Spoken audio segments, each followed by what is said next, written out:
ቻችን እንደምትመለከቱት አሁን የምገኘው አዲስ የተከፈተው ለሰባተኛ ጊዜ የተከፈተ የሞፈር ካፌ ነው የምገኘው። በጧቱ ቀዝቃዛ ካፌ እየጠጣው ነው። እንግዲህ በተለይ ሰመር ስለመጣ ቀዝቃዛ ካፌ ለጤና ጥሩ ነው ማለት ነው ከሙቀው። ኤኒዌይ ሞፈር የኢትዮጵያኖች ካፌ ነው። የሚገኘውም 55 ዩኒቨርሲቲ አቬኑ ላይ ነው። ዩኒቨርሲቲ እና ዌሊንግተን እንደ ኮርነር ላይ ነው ያለው። በጣም ደስ የሚል ካፌ ነው። እንግዲህ አስጎበኛችኋለሁ።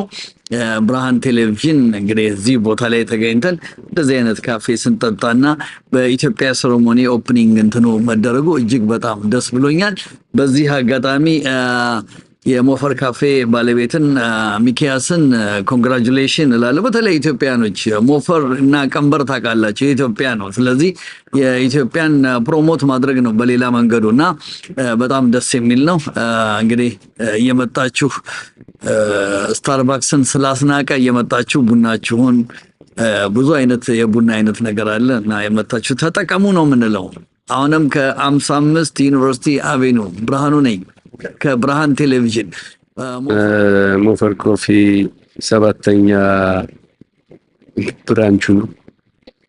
ኔክስት መንዝ ሌላ እንጨምራለን። በዚህ 2 አመት ውስጥ ወደ 20 ሎኬሽን ለማድረስ እንጥራለን። እየመጣችሁ ተጋብዙ። እንግዲህ ሌላ ምን እንላለን?